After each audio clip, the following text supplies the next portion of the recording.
Assalamualaikum warahmatullahi wabarakatuh. Jumpa kembali dengan Butias dalam materi masalah sosial. Nah, pada pertemuan kali ini kita akan membahas tentang dampak permasalahan sosial di lingkungan masyarakat sekitar kita. Kompetensi dasar pada materi masalah sosial ini masih ada di KD 3.2, menganalisis permasalahan sosial dalam kaitannya dengan pengelompokan sosial dan kecenderungan eksklusi sosial di masyarakat dari sudut pandang dan pendekatan sosiologis serta pemecahan masalahnya. Nah, tujuan pembelajaran kali ini adalah dengan mengamati lingkungan sekitar kita dan berdiskusi dengan teman-teman peserta didik diharapkan menganalisis dampak permasalahan sosial di lingkungan masyarakat sekitarnya.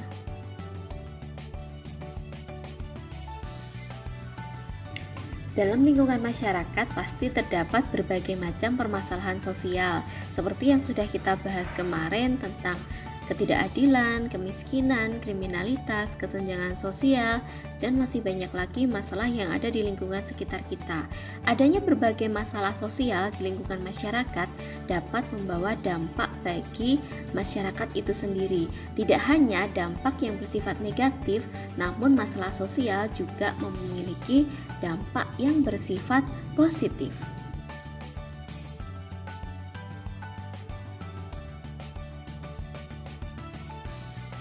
Permasalahan sosial selain memberikan dampak negatif juga memberikan dampak positif loh.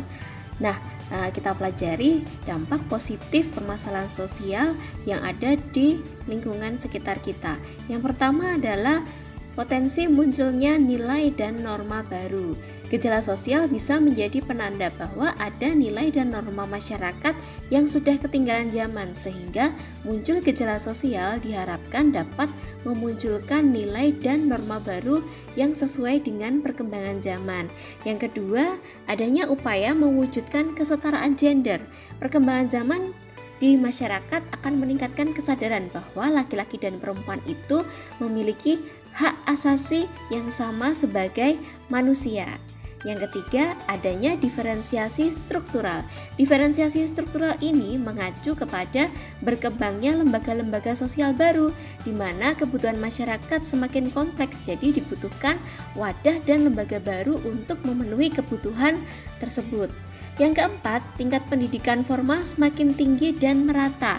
Gejala sosial yang berhasil diatasi akan membawa pemahaman bahwa pendidikan itu penting. Akibatnya, masyarakat akan lebih aware terhadap pendidikan dan berusaha untuk mendapatkan akses pendidikan, khususnya pendidikan formal yang lebih baik lagi. Yang kelima, meningkatnya penguasaan ilmu pengetahuan dan teknologi. Seiring dengan meningkatnya kebutuhan akan pendidikan, muncul berbagai penelitian ilmiah terkait dengan gejala sosial yang terjadi, semakin menyadarkan masyarakat membutuhkan penguasaan ilmu pengetahuan dan teknologi. Yang keenam, berkembangnya industrialisasi. Ketika masyarakat sudah mendapatkan pendidikan yang baik, produktivitas masyarakat pun akan meningkat dengan sendirinya. Hal ini mengakibatkan industri-industri semakin berkembang menjadi lebih baik dan lebih banyak lagi. Yang ketujuh adalah kesadaran politik semakin tinggi. Masyarakat yang terdidik umumnya akan menyadari pentingnya kontribusi setiap individu dalam praktek politik. Nah, tingginya kesadaran politik ini ditandai dengan meningkatnya partisipasi dalam politik praktis. Yang kedelapan, perlindungan terhadap kebebasan dalam kehidupan beragama. Gejala sosial memberi pelajaran kepada masyarakat akan pentingnya hidup berdampingan dan menghormati keanekaragaman atau keberagaman. Dengan begitu diharapkan akan muncul kerukunan antar umat beragama yang berujung pada keharmonisan dan terwujudnya kebebasan beragama secara hakiki. Nah, itu tadi adalah dampak positif dari permasalahan sosial yang ada di lingkungan sekitar kita. Selanjutnya kita akan bahas tentang dampak negatif dari permasalahan sosial yang terjadi di lingkungan kita. Oke, kita lanjutkan. Permasalahan sosial memberikan dampak negatif bagi kehidupan masyarakat, baik secara material maupun imaterial. Beberapa dampak negatif permasalahan sosial dalam masyarakat sebagai berikut. Yang pertama, peningkatan angka kriminalitas. Meningkatnya tindakan kriminalitas dapat disebabkan oleh faktor ekonomi, psikologi, dan faktor sosial. Yang kedua adalah terjadinya disorganisasi sosial dalam masyarakat. Nah, apa sih disorganisasi itu? Disorganisasi adalah proses terpecahnya hubungan antar kelompok dalam suatu masyarakat.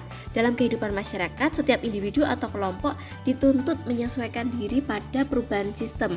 Nah, pada proses perubahan ini ada pola tingkah laku serta kepercayaan baru yang belum terbentuk, sedangkan pola-pola serta kepercayaan yang lama sudah harus ditinggalkan.